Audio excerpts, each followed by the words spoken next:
Sir ఒక person మీద criminal కేసులు పెండింగ్లో ఉన్నా క్రిమినల్ కేసులు పడినా కూడా ఆయన గవర్నమెంట్ జాబ్కి ఎలిజిబిలిటీ ఉంటుందా ఉండదా? ఎలిజిబిలిటీ వేరు, ఒకవేళ ఆల్రెడీ జాబ్లో ఉంటే వేరు.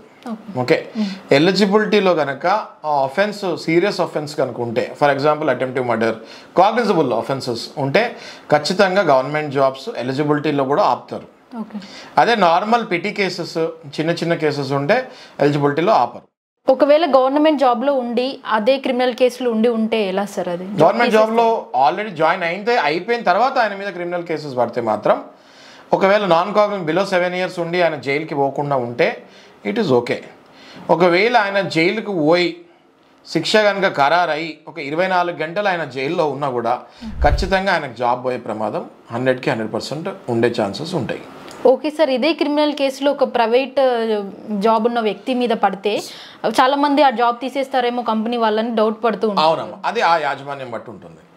ఏ కంపెనీకి ఆ కంపెనీకి కొన్ని బైలాస్ ఉంటాయి, కొన్ని రూల్స్ అండ్ రెగ్యులేషన్స్ ఉంటాయి. కొన్ని కంపెనీస్లో బైలాస్ చాలా స్ట్రిక్ట్గా ఉంటాయి. అసలు కేసు పడితేనే తీసేస్తా అంటారు, కేసే పడకూడదు అంటారు. కొన్ని కంపెనీల్లో కేసు పడితే కన్విక్షన్ అయ్యే వరకు ఆగుతారు, అంటే నేరస్తుడు అని ప్రూవ్ అయ్యే వరకు ఆగుతారు. కొన్ని కేసులలో నేరస్తుడు అని ప్రూవ్ అయ్యి ఒకవేళ జైలుకి వెళ్తే అప్పటి వరకు ఆగుతారు. సో ప్రైవేటు ఉద్యోగాలన్నీ కూడా ఎట్లుంటాయంటే depends on company to company. గవర్నమెంట్ది వేరు, ప్రైవేట్ది వేరు. Okay sir. ఓకే, మనం చాలా ఫ్యామిలీస్లో చూస్తూ ఉంటాం సార్, అంటే భార్య భర్తల మధ్యలో గొడవ అయినా కూడా భార్య 498A కేసు అనేది భర్త యొక్క తల్లిదండ్రుల మీద, వాళ్ళ అన్నదమ్ముల మీద, అక్క చెల్లెల మీద పెడుతూ ఉంటుంది. సో ఇక్కడ భర్తకి గవర్నమెంట్ జాబ్ ఉన్నా, లేకపోతే భర్త యొక్క తల్లిదండ్రులకి గవర్నమెంట్ జాబ్ ఉన్నా, వీళ్ళ జాబ్కి ఏమైనా 498A కేసు పెట్టడం వల్ల ఎఫెక్ట్ పడుతుంది? ఇట్లాంటి కేసెస్లో ఏమి అంత ఎఫెక్ట్ పడదమ్మా, ఎందుకంటే 498Aలో ఫార్మాలిటీ ప్రకారం అందరు ఫ్యామిలీ మెంబర్స్ మీద వేసేస్తున్నారు. సో అది ప్రూవ్ అవటం చాలా కష్టము, ఎందుకంటే వీళ్ళు కోపం మీద ఎవరో చెప్పారని చెప్పి ఫ్యామిలీ మీద వేసేస్తారు. వాళ్ళకి సంబంధం ఉండాలి. ఆ కేసులో ఒకవేళ ఈ అన్నదమ్ములు కానీ ఎవరైనా గవర్నమెంట్ జాబ్ ఉన్న వాళ్ళు ఇన్వాల్వ్ అయ్యి ఆమెకు కనుక హాని చేస్తుంటే, ఒకవేళ ఈయనకు కూడా కన్విక్ట్ అయ్యి ఉంటే, అంటే నేరస్తులను ప్రూవ్ అయ్యి ఈయన కూడా జైలుకి పోతే అప్పుడు గ్యారంటీగా జాబ్ పోతుంది. కానీ ఇది ఫార్మాలిటీగా వేసేస్తున్నారు కాబట్టి మీ తప్పేం ఉండదు. కాబట్టి వెంటనే మనం హైకోర్టుకి వెళ్ళి సెక్షన్ 528 BNSS కింద క్వాష్ పిటిషన్ వేసి ఆ పేరుని అందులోకి వెళ్ళి ఇమీడియట్గా తీసేయచ్చు. Okay sir, okay. అంటే ఇది ప్రైవేట్ జాబ్కి ఏమన్నా ఇంపాక్ట్ పడుతుందా సార్ 498A కేసు అనేది? తప్పకుండా. ప్రైవేట్ జాబ్స్లో నేను ఇందాక చెప్పినట్టు కొన్ని కంపెనీస్లో కనుక ఆ రూల్ పెడితే, గవర్నమెంట్లలో ఏ రూల్ ఉందో అదే రూల్ మేము కూడా పాటిస్తున్నాము అనుకుంటే ఖచ్చితంగా అందులో కూడా నేరస్తులను ప్రూవ్ అయితే ఆ ప్రైవేట్ జాబ్ కూడా పోతుంది. ఓకే సార్, ఈ 498A కేసు అనేది క్రిమినల్ కేసు కిందకి వస్తుందా సార్? ఖచ్చితంగా 498A అనేది ఇంతకు ముందు ఉండేదమ్మా, అది ఇప్పుడు 85 BNS కింద కన్వర్ట్ అయింది. ఇది కేవలం క్రూయాలిటీ అమ్మా. ఇది ఏదైతే పెళ్ళైన తర్వాత భార్య మీద విపరీతమైన క్రూయాలిటీ చూపిస్తుంటారో వాళ్ళ గురించి వచ్చిన సెక్షన్ ఇది.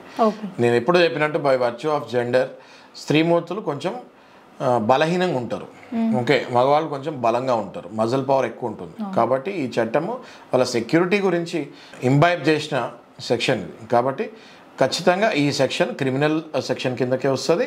వీలైనంత వరకు ఇట్లాంటివి సెక్షన్స్ మీ మీద పడ్డప్పుడు నేను ఇట్లాంటివి ఏం చేయలేదు అని అనుకుంటున్నప్పుడు హైకోర్టుకి వెళ్ళి 528 BNS కింద క్వాష్ చేసుకోమని నా సజెషన్. ఓకే సార్, ఒకవేళ భార్యలు 498A కేసు పెట్టడం వల్ల భర్తల జాబ్ ప్లేసెస్లో కానీ లేకపోతే ఆయన రెప్యుటేషన్ ఏమైనా దెబ్బతిన్నప్పుడు ఈయన మెయింటెనెన్స్ చెల్లించాలా? ఖచ్చితంగా. ఇప్పుడు ఒకవేళ భార్య 498A కేసు పెట్టి అది ప్రూవ్ అవ్వకుండా కొట్టేస్తే ఖచ్చితంగా భర్త కూడా భార్య మీద మళ్ళీ డిఫమేషన్ కేసు, కంపన్సేషన్ 2 వేయచ్చు. అంటే అసలు నువ్వు ఏమీ తప్పులేనప్పుడు నా మీద కేసు వేసినావు, నలుగురు మధ్యలో నేను అల్లరిపాలయ్యాను అని నువ్వు కనుక ఇన్సల్ట్ ఫీల్ అయి ఉంటే ఆ భార్య మీద మళ్ళీ ఖచ్చితంగా డిఫమేషన్ కేసు వేసి కంపన్సేషన్ తీసుకోవచ్చు. కొన్ని కేసులలో భార్య మీద కూడా మళ్ళీ ఇంప్రిజన్మెంట్ కూడా పడే ఛాన్స్ ఉంటుంది, 6 నెలల జైలు శిక్ష పడే అవకాశం కూడా ఉంటుంది. Okay sir, okay sir. ఇది 498A కేసు అనేది పోలీస్ డిపార్ట్మెంట్లో ఉన్న వాళ్ళు, అంటే లా అండ్ ఆర్డర్ ఇంప్లిమెంట్ చేసే వాళ్ళ మీదనే 498 కేసులు ఉంటే ప్రజలు దాన్ని యాక్సెప్ట్ చేయలేరు కదా సార్? అమ్మ, ఇప్పుడు 498A అనేది it is applicable to all the citizens in India. Okay, అది పోలీసు వాళ్ళ, మాలాంటి అడ్వకేట్ల, న్యాయమూర్తుల ఇవన్నీ కాదమ్మా. ఇప్పుడు 498A కేసు అన్నది అందరూ ఎలిజిబులే దానికి. ఓకే, ఒకవేళ జరిగితే ఆ వ్యక్తి ఏదో పోలీస్ అని చెప్పేసి ఆయన మీద వేయకూడదన్న రూల్ లేనేలేదు. ఖచ్చితంగా అది వేయచ్చు. సో ఆ టైంలో ఆయన జాబ్ పోయే అవకాశం ఏమైనా ఉంటుందా సార్? ఖచ్చితంగా. ఒకవేళ అది ప్రూవ్ అవుతే నేను ఇందాక మీకు చెప్పినట్టు జాబ్ పోయే ఛాన్సెస్ 100% ఉంటుంది.